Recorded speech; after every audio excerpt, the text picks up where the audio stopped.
కేవలం సుఖానుభవం కాదు. లోకములు 3 రకాలుగా ఉంటాయి. ఒక లోకము కేవలము సుఖాలు అనుభవించడానికే ఉంటుంది, స్వర్గాది లోకములు. అక్కడ దుఃఖము యొక్క స్పర్శ ఉండదు, సుఖాలు అనుభవిస్తారు. ఇంకొక లోకం ఉంటుంది, అక్కడ సుఖం అన్నది ఉండదు, ఎప్పుడు ఏడుపులు, పెడబబ్బలు, కేకలు, అరుపులు, భయంకరంగా ఉంటుంది. అది నరకం. సుఖం దుఃఖం 2 ఉంటాయి. ఓ రోజున తప్పట్లు కొట్టేస్తూ పొంగిపోతూ నేనే నేనే అంటుంటాడు, ఇంకో రోజున కుమిలిపోతూ ఏడుస్తూ ఉంటాడు. అదే భూలోకం. ఇక్కడ కొన్నాళ్ళు సుఖం, కొన్నాళ్ళు దుఃఖం. పొద్దున్న 10ంటికి సంతోషంగా ఉంటాడు, సాయంకాలం 4ంటికి ఏడుస్తూ ఉంటాడు. సుఖం దుఃఖం 2 అనుభవిస్తూ ఉంటాడు. సుఖ దుఃఖములు 2 ఉన్న భూలోకమునందు మీరున్నారు. ఇక్కడి నుంచి బాగా గుర్తుపెట్టుకోండి, మీకు 2 మార్గాలు ఉన్నాయి. ఒకటి, పూర్ణ దుఃఖమును కలిగిన లోకంలో కన్నా వెళ్ళచ్చు, పూర్తి సుఖం కలిగిన లోకంలో కన్నా వెళ్ళచ్చు.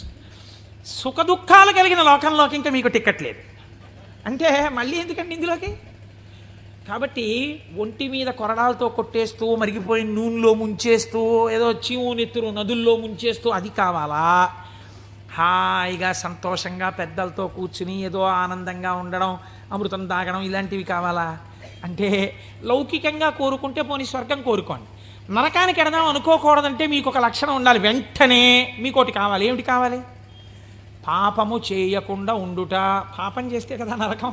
కాబట్టి పాపం చెయ్యకూడదు. ఇది సంభావయతి, మంచి భావములను ఇచ్చుట. ఇది ఎలా వస్తుంది అన్నారు శాస్త్రంలో. ఇది ఎలా కలుగుతుందండి అన్నారు. దీనికి ఒక ప్రతిబంధకం ఉందండి, అంత తేలిక కాదు. శివమహాపురాణం మీ జీవితాన్ని కరెక్ట్ చేస్తుంది. మీరు చూడండి, ఒక తేలిక మాట, ఒక వెలితి మాట ఒకటి మనం మాట్లాడతాం. కోటేశ్వరారు చతుర్ముఖ బ్రహ్మగారు మీ లలాటం మీద రాసేసాడండి, రామాయణం చెప్పు, భాగవతం చెప్పు, శివపురాణం చెప్పని చెప్పేస్తారు మీరు.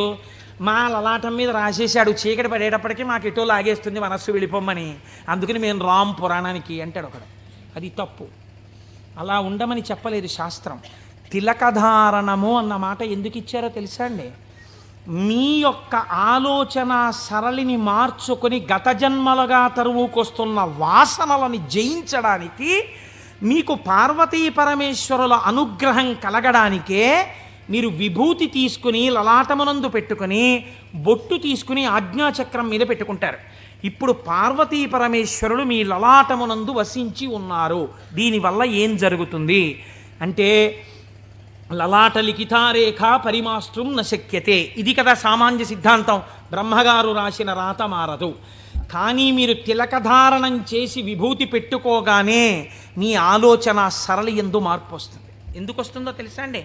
మీరు చూడండి, ఒక ఆయన దగ్గరికి మీరు వెళ్ళేటప్పటికీ ఇలా విభూతి పెట్టుకుని ఇంత బొట్టు పెట్టు కూర్చున్నాడు అనుకోండి, ఈయన అడిగితే కొంచెం సౌమ్యంగా చెప్తారేమో అనిపించేస్తుంది మీకు గబుక్కుని వెంటనే.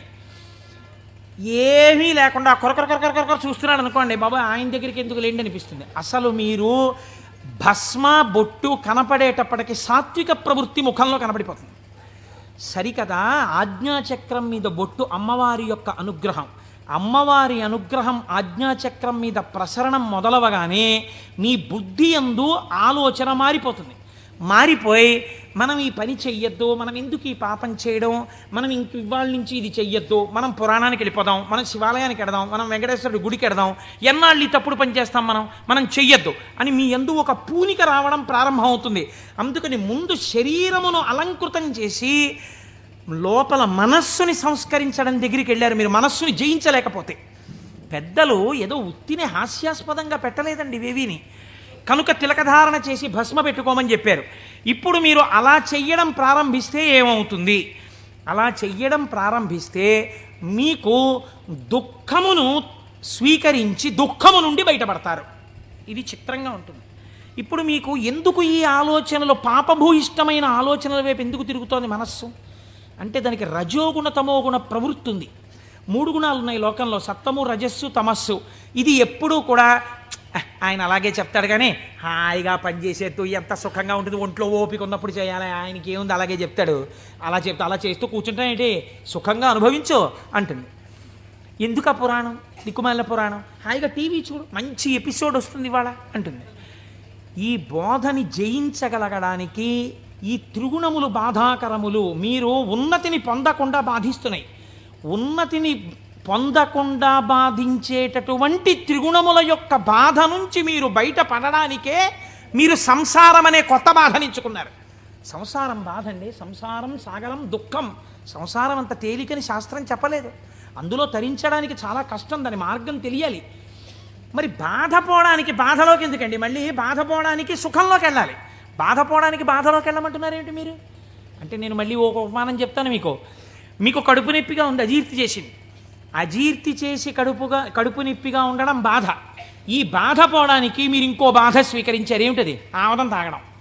ఆమదం తాగడం సంతోషంగా ఉంటుంది ఏంటి ఎవరికన్నా? ఆమదం తాగడం బాధే. కానీ మరి బాధతో కూడినటువంటి ఆమదము త్రాగుట అన్నది ఎందుకు చేశారు? కడుపు నొప్పి అజీర్తి అన్న బాధ నుంచి విముక్తమగుట కొరకు. సత్వరజస్తమో గుణములన్న 3 గుణముల నుంచి బయట పడడానికే సంసారములోకి ప్రవేశించి సుఖములు అనుభవించి ఈ సుఖములు సుఖములా అన్న ప్రశ్న వేసుకుని ఈ సుఖములు సుఖములు కావు, నిజమైన సుఖము ఈశ్వరుడే అన్న లక్షణాన్ని ఏర్పరచుకుని వైరాగ్య సంపత్తిని పెంపొందించుకోవడం, దాని వలన ఇంకా ఇంద్రియములు మనస్సు చెలించని స్థితికి పెడతాడు. ఇంద్రియాల్ని గెలవడం కాదు, మనస్సు కదలని స్థితికి పూర్ణ వైరాగ్యం అని పేరు. మీరు చూడండి, గాలి వెళ్ళిపోతూ మల్లెపూల మీద గెడుతుంది. నేను మల్లెపూల మించి వస్తున్నానని పొంగిపోదు. అశుద్ధం మీద గెడుతుంది. చిచి నేను అశుద్ధం మీదకి వెళ్ళానని బాధపడదు. దేని మించి వెళ్ళినా గాలి గాలిగానే ఉంటుంది, దానికేం బాధ లేదు.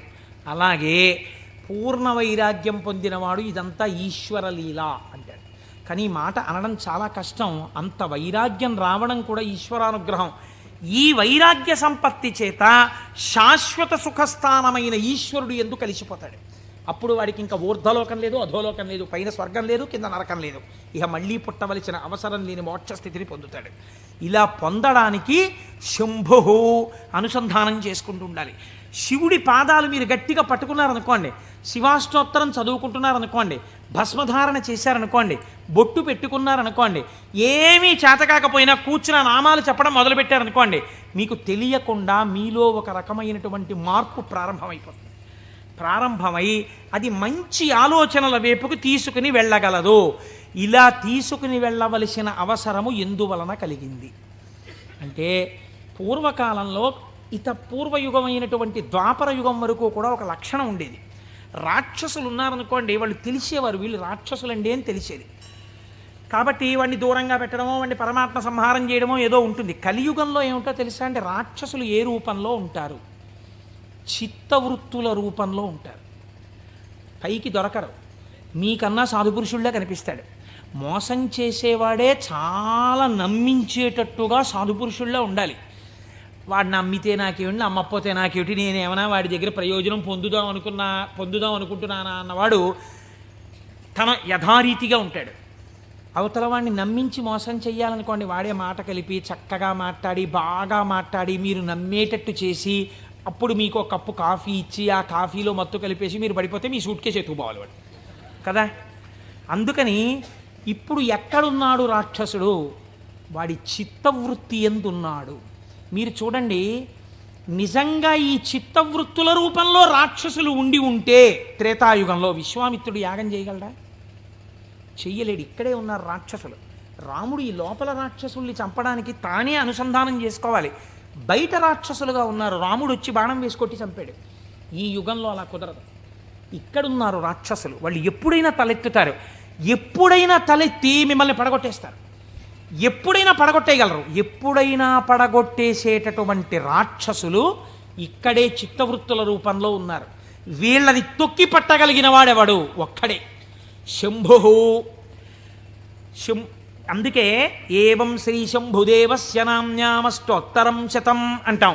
ప్రదోష వేళలో రోజు ఆ శంభునామాలు చెప్పామనుకోండి, ఆయన ఏం చేస్తాడంటే వీళ్ళని తొక్కి పెట్టి మీ భావముల యందు మంచి ప్రవాహాన్ని ఏర్పాటు చేస్తాడు. ఈ మంచి ప్రవాహము కలిగిన భావన చేత ఉన్నతిని పొందేస్తాడు.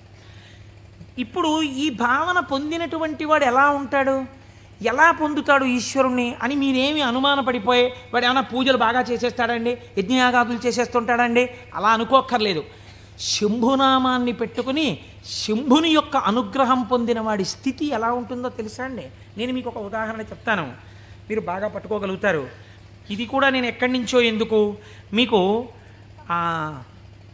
రుద్ర పశుపతి నాయనార్ అని ఒక నాయనారు ఉన్నారు 63 మంది నాయనార్లలో.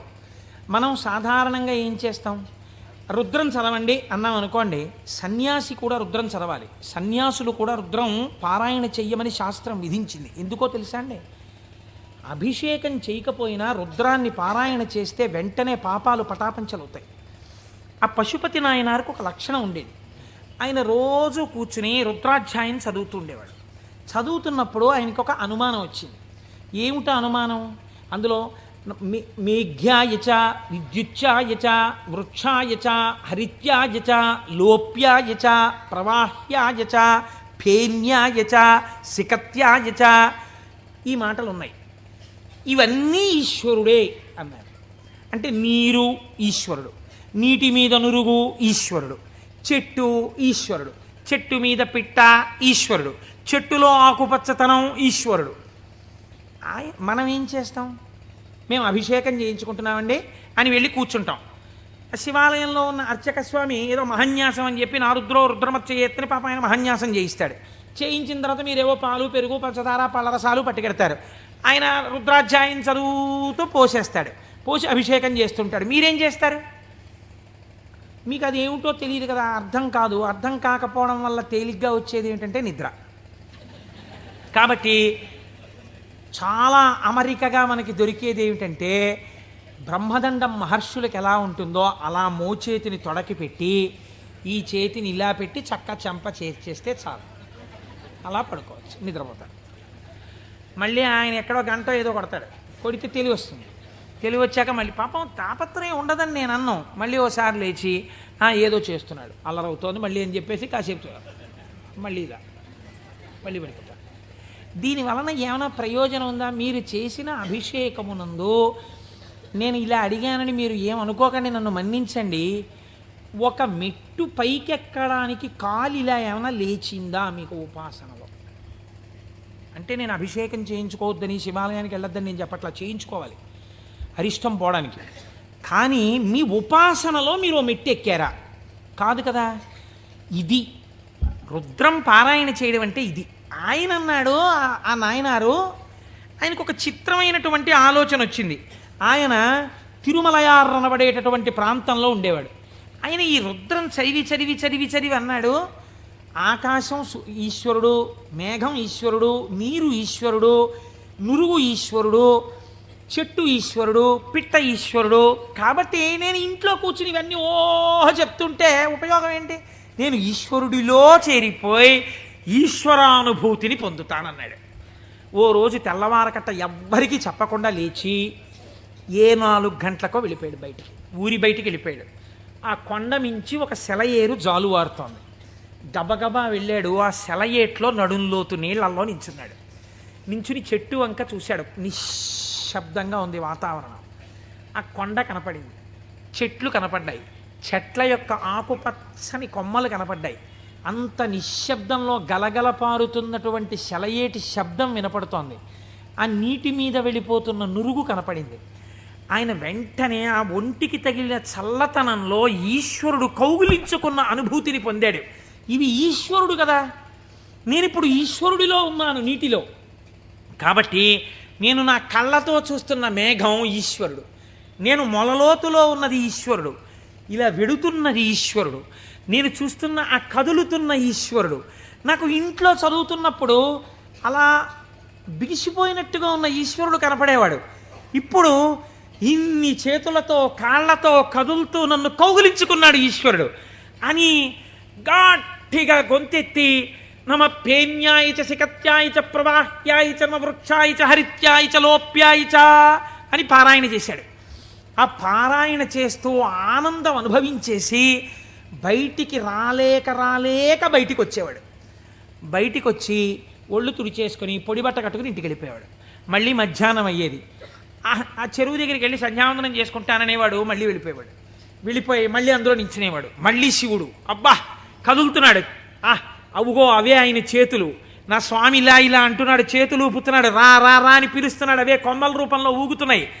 నా స్వామి ఇదిగో ప్రవహిస్తున్నాడు. నా స్వామి వేదం ఋషులకి చెప్పినప్పుడు ఇలాగే వినపడి ఉంటుంది, అదిగో ఝరి శబ్దం వినపడుతోంది అన్నాడు. మొన్న మేము తిరుమల వెళ్ళి పాండవుల తీర్థం కింద దగ్గర కూర్చుంటే వెనకాతల నుంచి నదీ ప్రవాహం వెడుతుంటే చప్పుడు వచ్చింది. కాసేపు ఆగి మీరు ఆ శబ్దాన్ని వినండి అన్నాను నేను. ఆ వినండి అనడం వెనకాతల నా భావన అదే. ఇప్పుడు ఈశ్వరుడు చెప్తున్నటువంటి వేదం ఋషులకు ఎలా చెవుల్లో వినపడిందో అలా నాకు ఈశ్వరవాణి వినపడుతోంది అన్నాడు. మళ్ళీ నిలబడిపోయాడు. మళ్ళీ నమ సోమాయ చ రుద్రాయ చ నమస్తామ్రాయ చ అరుణాయ చ నమ శంగాయ చ పశుపతయే చ నమ ఉగ్రాయ చ భీమాయ చ అంటూ మళ్ళీ రుద్రం చదువుతూ మళ్ళీ అంతటా ఈశ్వరుడే నన్ను గట్టిగా పట్టుకున్నాడు నీళ్లల్లోని. అదే ఈ చల్లతనం. ఎంత చల్లగా ఉంటాడో మా స్వామి. ఒంటి నిండా చల్లటి పాములు, చంద్రమౌళి, ఆ గంగ చల్లగా ఉంటాడు కదా, చల్లగా నన్ను పట్టేసుకున్నాడు. బాబోయ్ ఎంత గట్టిగా పట్టుకున్నాడో, ఎంత గట్టిగా పట్టుకున్నాడో అన్నాడు. నీళ్లల్లో మునిగానం లేదు, ఈశ్వరుడు నన్ను గట్టిగా పట్టుకోవడం వల్లే నాకు ఇంత చల్లగా ఉందన్నాడు. ఈశ్వరుడు పట్టుకోవడం వల్ల అబ్బా నాకు ఎంత సంతోషంగా ఉందో అన్నాడు. ఈ సంతోషంలో రుద్రం చెప్తున్నానన్నాడు. అవుగో ఇలా చేతులు ఊపుతున్నాడన్నాడు. అంత ఈశ్వరుణ్ణి చూస్తున్నాడు. చూస్తూ పొంగిపోతూ ఆ రుద్రం తడబడిపోతూ చెప్పేవాడు. మళ్ళీ పైకి వచ్చేవాడు, పొడిబట్ట కట్టుకునేవాడు, వెళ్ళిపోయాడు. మళ్ళీ బాగా చీకటి పండించేవాడు. ఒక్కసారి అక్కడ కూర్చుని జపం చేసుకుంటానని మళ్ళీ వెళ్ళేవాడు, మళ్ళీ నీళ్ళల్లో దిగేవాడు. మళ్ళీ ఈశ్వరుడు గట్టిగా పట్టుకున్న అనుభూతి పొందేవాడు. మళ్ళీ రుద్రం చెప్పేవాడు. ఇది కొన్నాళ్ళు అయిపోయిన తర్వాత ఏమైందంటే తను అలా అడుగులేసి ఎడుతుంటే గాలి ఇలా తగిలేది. కాళహస్తి నుంచి వాయులింగ రూపుడైన నా స్వామి వచ్చి నన్ను ఒక్కసారి ఇలా పిలిచి కోటేశ్వరరావు ఒకసారి పలకరి